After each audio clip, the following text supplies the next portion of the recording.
Good morning मेरे प्यारे बच्चों।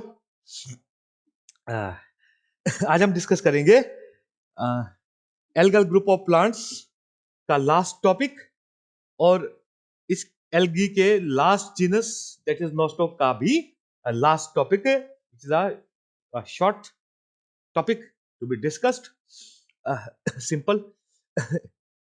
नाम है इसका heterocyst and nitrogen fixation in Nostoc. अब आपकी जानकारी के लिए बता देना चाहूंगा बच्चों, इस टॉपिक पे जो क्वेश्चन आएगा वो बहुत लेंथी क्वेश्चन नहीं आएगा। अच्छा बच्चों, आप लोगों के फर्स्ट ईयर के लेवल में हालांकि जो नाइट्रोजन फिक्सेशन वाला ये टॉपिक है, this is a quite complex and a long process. ठीक है, कई बार पूरा चैप्टर नाइट्रोजन फिक्सेशन पे होता है बच्चों। ठीक है, लेकिन हम लोगों को जस्ट हल्का सा जानकारी लेना है what is nitrogen fixation and ठीक है, and how the heterocyst is responsible for nitrogen fixation। तो सबसे पहले लेंगे heterocyst। एक हल्का सा 1-1.5 मिनट में इस स्लाइड पे रुकना चाहूंगा। Heterocysts are nothing but some specialized larger cells, larger as compared to normal vegetative cells, and these are thick-walled cells specially meant for nitrogen fixation, although it performs some other functions also, which we are going to discuss today। ठीक है, in the coming slides। ठीक है, second is what is nitrogen fixation। Nitrogen fixation जानने से पहले हमको एक शब्द जानना बहुत जरूरी है बच्चों, दैट इज बायो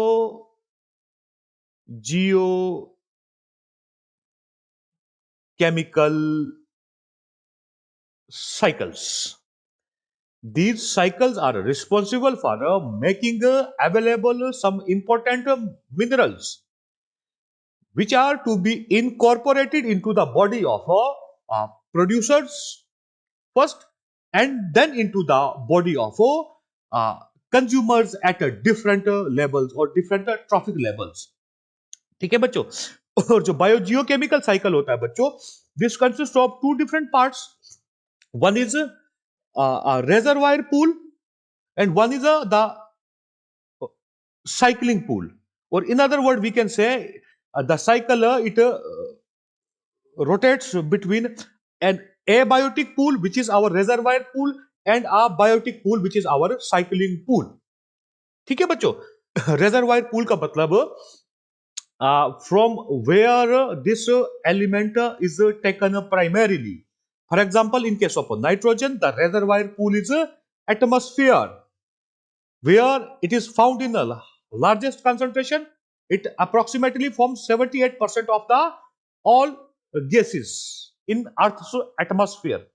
ठीक है बच्चों, बहुत ज्यादा आगे नहीं जाऊंगा इस टॉपिक पे। ठीक है बच्चों, लेकिन जो ये अब मैं सिर्फ नाइट्रोजन की बात करूंगा, because nitrogen is present in the form of N2 gaseous form, and N2 is formed by a stable triple bond। So no other eukaryotic organisms or the biological systems have an enzyme responsible for breaking of this stable triple bond, but the simple organism in the form of a prokaryote like nostoc and some other prokaryotes, they do have some enzyme system which can break that exceptionally stable n triple bond n। ठीक है बच्चों, it breaks n, then that n is incorporated into some other forms, because when n2 is broken into n plus n, that nascent n as it is cannot be taken up by plants, that is highly toxic। ठीक है बच्चों, and moreover it is not feasible, and because of that reason that n has to be changed into some other forms, और किताबों में लिखा हुआ कि some soluble forms।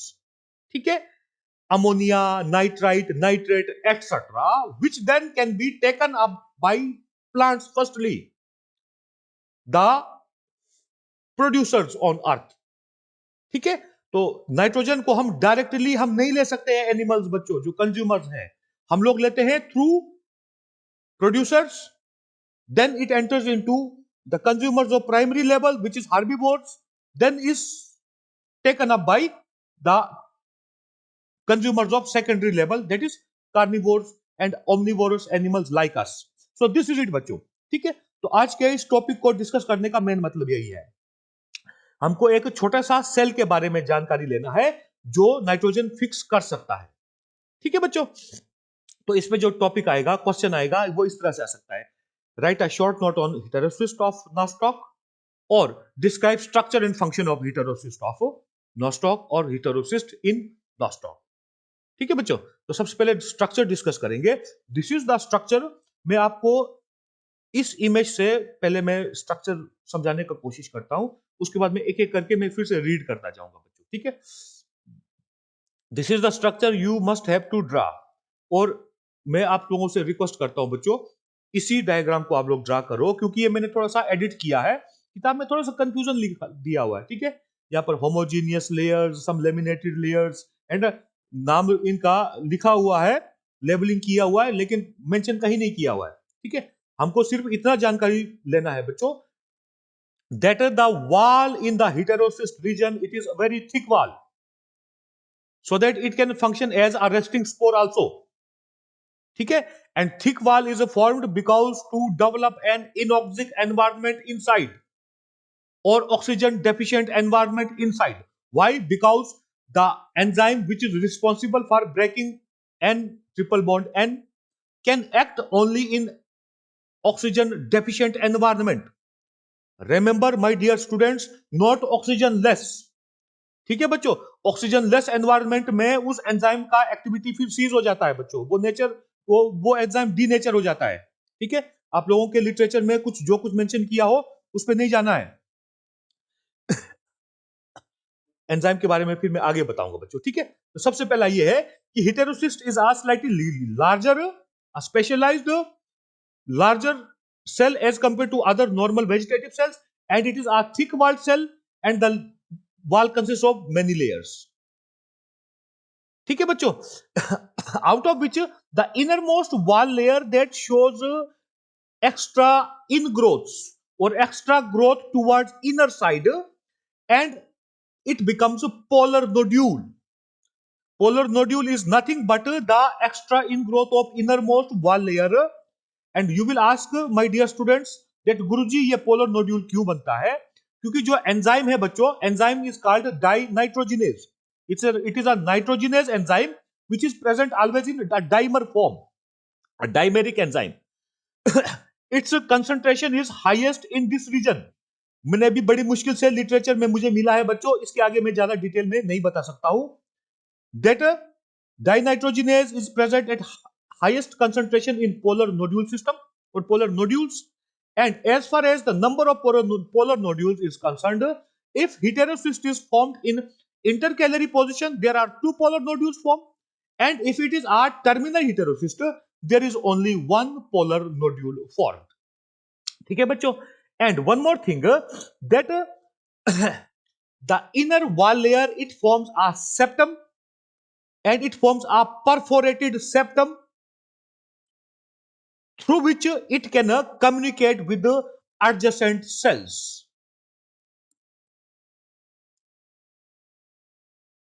ठीक है बच्चों, तो this is the structure of a heterocyst. Then cytoplasm. Regarding cytoplasm, there is a homogeneous cytoplasm, unlike normal vegetative cells. In normal vegetative cells, what happens?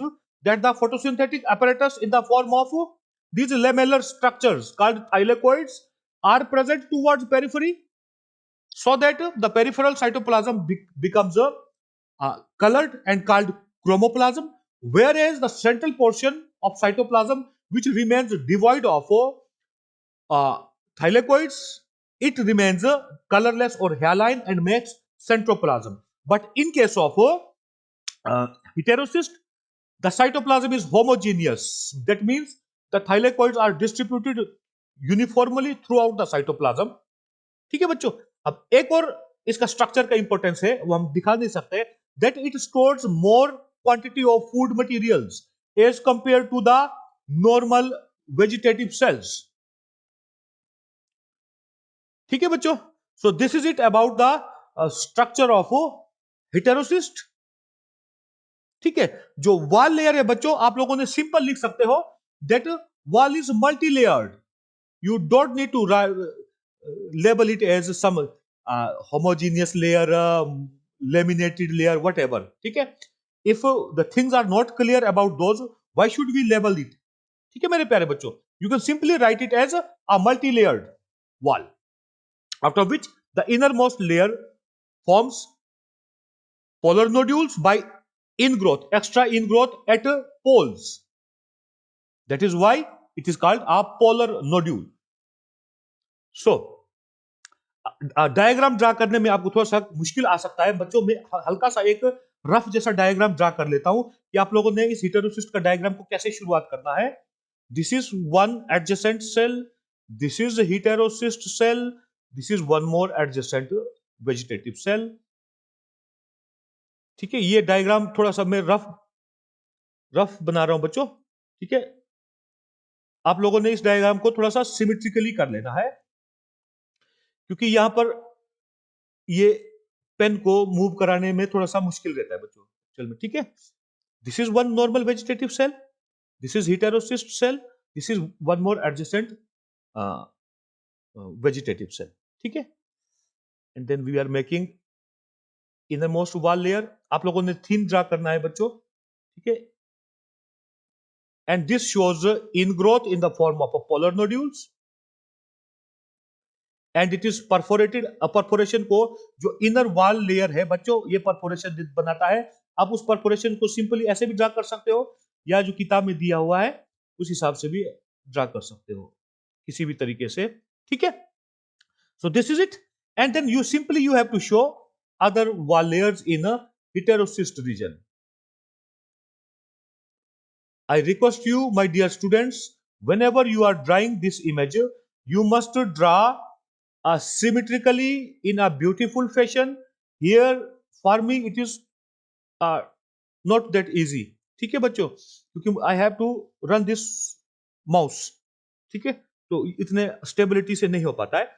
And lastly what happens, lastly you can show those lamellar structures called thylakoids, inside which, and remember my dear students that this heterocyst is a part of a prokaryotic system.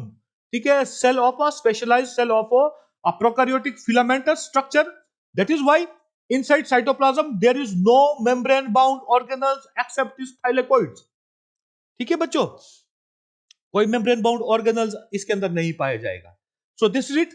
In this fashion you can draw the diagram. This is the wall layer of adjacent cell. So this is it बच्चों. ठीक है, and this is the must do diagram. ठीक है, जब आपको question आ जाएगा. अब आगे के स्लाइड में एक एक करके रीड करता रहूंगा बच्चों. Heterocyst are specialised thick walled larger cells formed by gradual transformation of normal vegetative cells as and when required. ठीक है बच्चों, जरूरत के हिसाब से. जैसे ही इसको बायोलॉजिकल इंफॉर्मेशन मिलता है कि okay you have to fix more nitrogen, it produces more heterocyst. ठीक है, और अगर इसको बायोलॉजिकल मैसेज मिलता है कहीं से कि भाई कुछ ड्राउट लाइक सिचुएशन आने वाला है, ठीक है, and you also have to serve as a resting spore, so in that case may be that more heterocysts are formed, and heterocysts are formed by gradual transformation of normal vegetative cells themselves. Following events occur during the formation of heterocyst: enlargement of size of a normal vegetative cell due to accumulation of more food. ठीक है, and because of accumulation of more food it may behave as a storage cell also, a cell responsible for storing excessive food material which can be used during emergency by the thallus. ठीक है बच्चों, and second point is synthesis of a thick walled structure. ठीक है, and because of synthesis of thick walled structure, although thick walled structure is formed primarily for making and oxygen deficient environment inside the cytoplasm. and because it becomes thick walled, it may also serve as a resting spore when it has abundant food stored. ठीक है बच्चों, तो thick wall structure होने की वजह से और ज्यादा फूड स्टोर होने की वजह से ये रेस्टिंग स्पोर की तरह भी एक्ट कर सकता है और it can perform as a mean of vegetative multiplication also.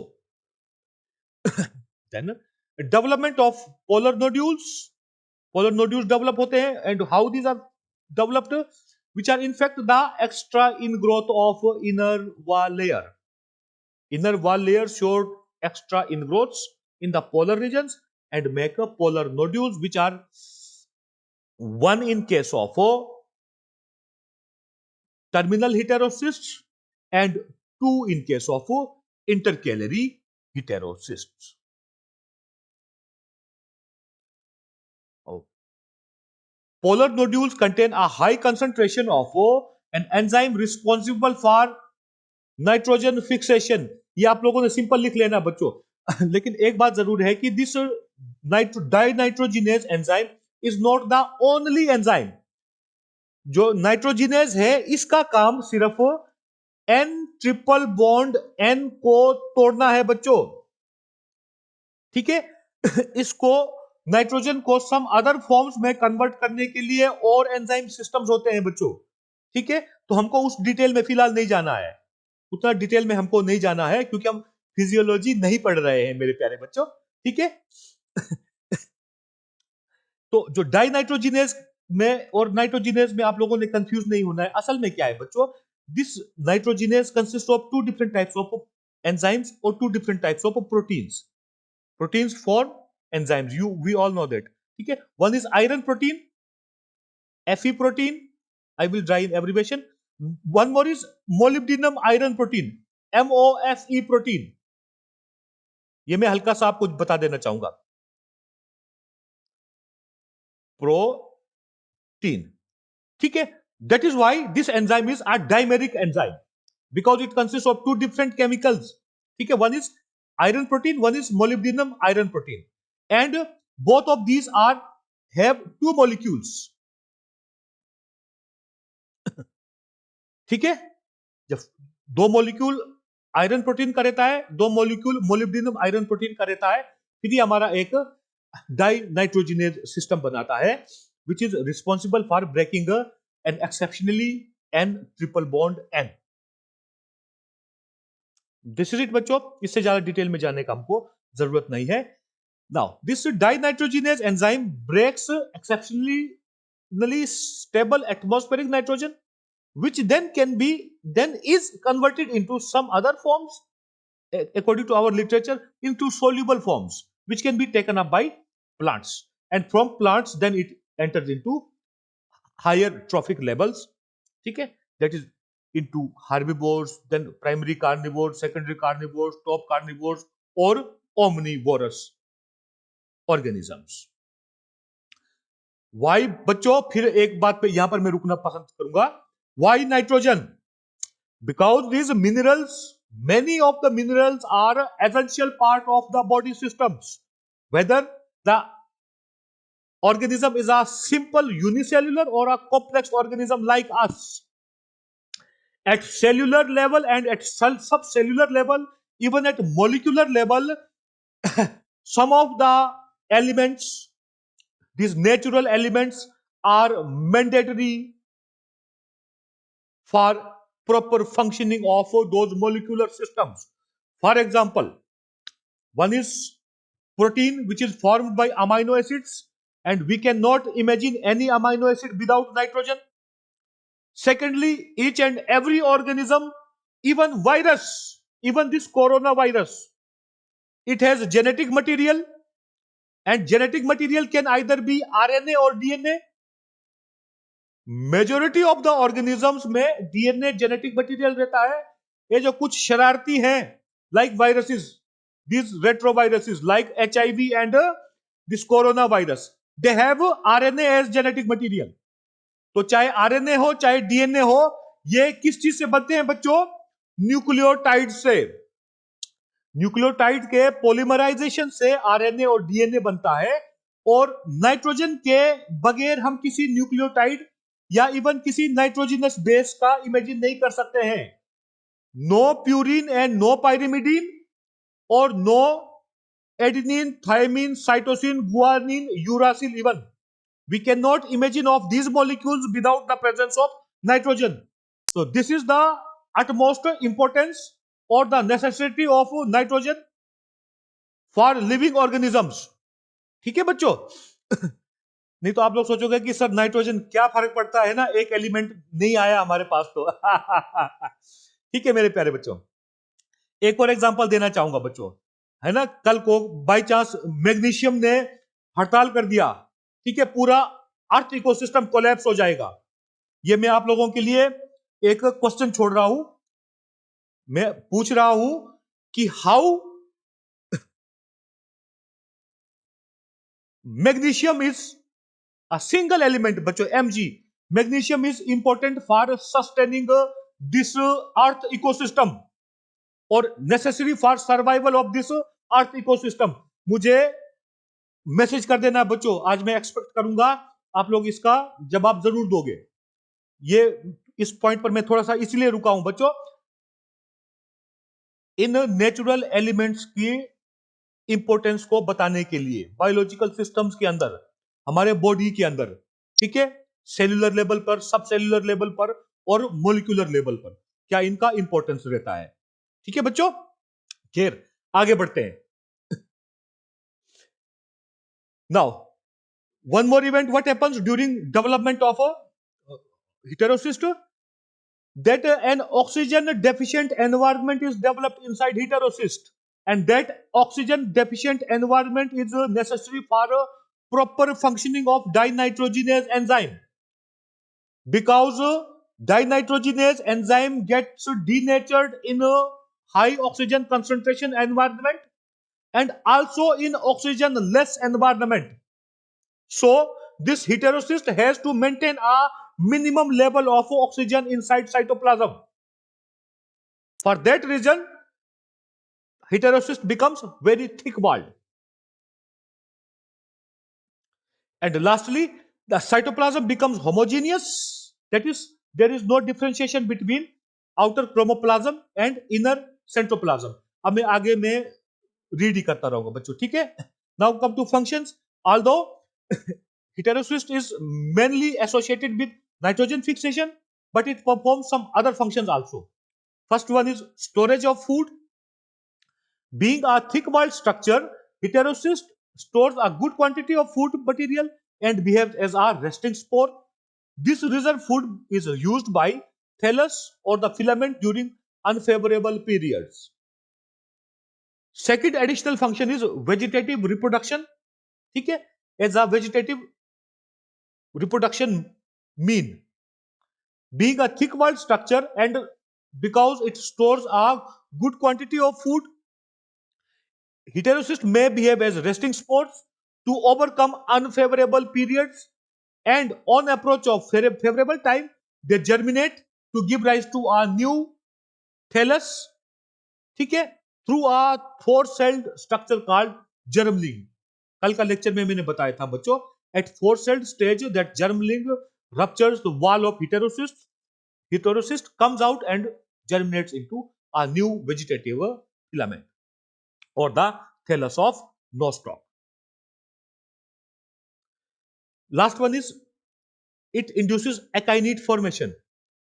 ठीक है बच्चों, ये मेरे तीन अलग डिफरेंट फंक्शंस मैंने आपको बताया है। इसके अलावा जो मेन फंक्शन है, कई बार आपको क्वेश्चन आ सकता है कि डिस्क्राइब फंक्शंस ऑफ हेटेरोसिस्ट, तो पहला पॉइंट आप लोग नाइट्रोजन फिक्सेशन का दोगे, ठीक है, बाकी ये तीन पॉइंट्स फिर बाद में देना है।